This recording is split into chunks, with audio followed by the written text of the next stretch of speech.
आंदोलन भानु के अध्यक्ष ठाकुर भानु प्रताप सिंह जी से, जो हमारे साथ जुड़ रहे हैं। ठाकुर भानु, बहुत बहुत धन्यवाद रिपब्लिक भारत पे समय देने के लिए। और मैं आपसे ये पूछूंगी सीधा भानु जी कि ये पूरा आंदोलन प्रायोजित है, ये अब कांग्रेस इसे प्रायोजित कर रही है, फंडिंग कर रही है, ये ऐसा क्यों कह रहे हैं आप? ऐसा है, हम और से नहीं समझ पाए थे 26 तारीख तक कि ये आंदोलन प्रायोजित है जी। लेकिन आज भारत का समस्त बुद्धिजीवी और समस्त पढ़ा लिखा किसान समझ गया हाँ। कि 12 दौर की पंचायतों में फैसला इसलिए नहीं हो पाया कि फंडिंग लेने वाले किसान नेता फैसला करने के मूड में नहीं थे, वो केवल आंदोलन को खींचने के चक्कर में थे और न उनको किसानों से कोई मतलब था, न किसानों के फायदे से कोई मतलब था। केवल उन्होंने जो किया है जिंदगी भर वो ही करना चाहते थे, इसीलिए उस बातचीत से हमको तो दूर रखा था। लेकिन 26 तारीख में जब सारी कलई खुल गई और उनको लोग कहने लगे आतंकवादी, उनको लोग कहने लगे खालिस्तानी, तो हमने उनको छोड़ा। तब सब कुछ सामने आया कि ये फंडिंग लेकर किसान नेता, ये कांग्रेस की आदत रही हमेशा से।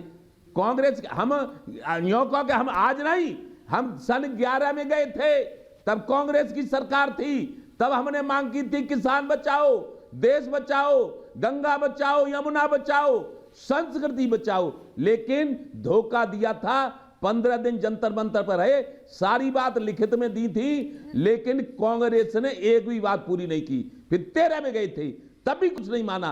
अब कांग्रेस जब दूसरी पार्टी की सरकार बन गई है हाँ। तो अब कांग्रेस किसान नेताओं को भड़काकर और दिल्ली में गदर करवाना चाहती है। भाड़े के लोग बुलाए जा रहे हैं। देश का ये क्यों कह रहे हैं आप? अरे भाड़े के बुलाए जा रहे हैं, भाड़े के, और कांग्रेस की भाड़ा दे रही है कांग्रेस। हम ये कहते हैं क्यों कि कांग्रेस को अब चैन नहीं पड़ रहा है। कांग्रेस ऐसी पार्टी रही है जो कांग्रेस के लीडर सुन रहे हो, मुझे किसी का डर नहीं लगता है, मैं साफ बात कह रहा हूं।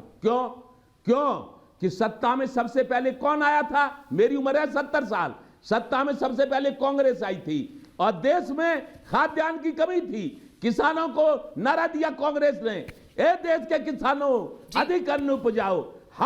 हमारे बाप दादे लगे रहे अधिक अन्न उपजाने में, और कांग्रेस के नेता लगे रहे भारत के पैसे को स्विट्जरलैंड की बैंकों में पहुंचाने में। यह है कांग्रेस की। यह कांग्रेस बेईमानी भ्रष्टाचार की जननी है। यदि कांग्रेस के नेता बेईमानी नहीं करते तो और भी नेता बेईमानी नहीं सीखते।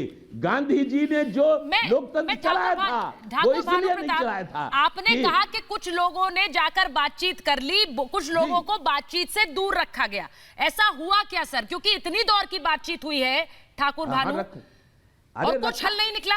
ऐसा है, जब वो ये कह, हम स्वाभिमानी आदमी हैं, हम स्वाभिमानी हैं। जब हमसे कहते थे तुम नहीं जाओगे बातचीत में और बीएम सिंह नहीं जाएंगे बातचीत में, कौन कहता था आपसे नहीं जाएंगे, तो हमें क्या पता था कि इसलिए नहीं। यही कह देते जो किसान नेता वहां जाते थे, जो किसान नेता वहां जाते थे, तुम्हें सब पता है कौन कौन जाते थे, वो ही सब कहते थे। मुझ पर काहे को नाम लिवा रही हो उनका? वो सब किसान नेता जो जाते ठाकुर भानु प्रताप, आप काफी अनुभवी हैं, आपकी 70 साल उम्र हो गई, आप कह रहे हैं। मैं चाहूंगी कि आज आप नाम लेकर बताएं ना, वो कौन लोग हैं जो नहीं चाहते थे आप बातचीत में जाएं, बातचीत से दूर रहे क्योंकि आप हल चाहते थे।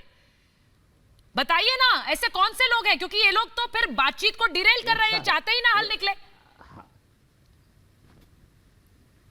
ऐसा है, जो वहां कौन कौन जाते थे, मेरी समझ में तो सुनो, मेरी समझ में तो सुनो, राकेश टिकैत नहीं चाहते थे कि हम जाएं, और चंदूनी नहीं चाहते थे कि हम जाएं, और जितने वहां नेता थे कोई हमको नहीं चाहता था। क्यों कि हम किसानों की बात करते और फैसला कर लेते। और आज भी हम कह रहे हैं, आपसे निवेदन कर रहे हैं कि माननीय प्रधानमंत्री, भारत के जो प्रधानमंत्री नरेंद्र मोदी जी और भारत के गृह मंत्री अमित शाह जी और भारत के रक्षा मंत्री राजनाथ सिंह जी, 1 मिनट, और भारत के कृषि मंत्री और भारत के रेल मंत्री पीयूष गोयल, 5 लोगों से हम और हमारे संगठन के लोग बात करेंगे, उसी दिन किसानों की सारी समस्याओं का समाधान हो जाएगा। लेकिन समस्या ये नहीं है कि बिल वापस करो। भानु जी देखिए कितने दिन हो गए, किसान अभी भी, किसानों को अभी भी कहा जा रहा है कि अब बोला जा रहा है पुलिस आए तो बैरिकेड तोड़ देना। टिकैत साहब का अभी बयान आया कि कैसे बॉर्डर हम फिर बैठेंगे, बॉर्डर बंद कर देंगे। ये आज का बयान सुना रही हूं मैंने, अभी चलाया थोड़ी देर पहले। तो ये कौन लोग होंगे जो बैठेंगे उनके साथ, क्योंकि वो तो कह रहे हैं किसान है। उनका बयान तो ये भी है कि हम संसद को उखाड़ के फेंक देंगे। तो संसद को उखाड़ के भारत का किसान फेंकेगा? भारत कृषि प्रधान देश है, देश हमारा है। इसके साथ जो गद्दारी करेगा उसके खिलाफ भानु प्रताप सिंह खड़ा रहेगा।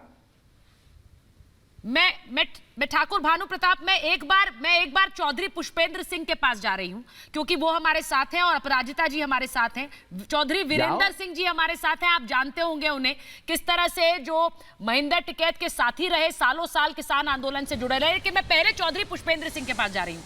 चौधरी पुष्पेंद्र जी, उन्होंने नाम लेकर बोला है, ना चढ़ूनी चाह रहे हैं ना राकेश टिकैत चाह रहे हैं कि हम लोग जाए उस वार्ता में।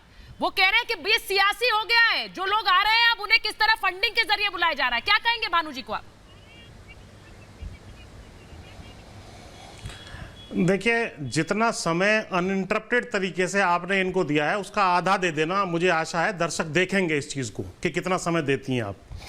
भानु साहब बहुत तजुर्बेकार, अनुभवी किसान नेता हैं। लंबे समय तक इन्होंने किसानों के मुद्दे पे संघर्ष किया।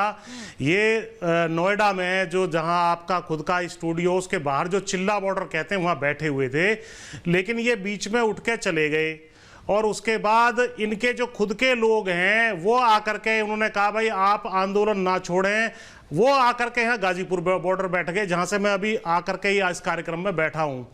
और अब ये बिना सेना के सेनापति बन गए हैं और तलवार भांज रहे हैं कि ये भी खराब है, वो खराब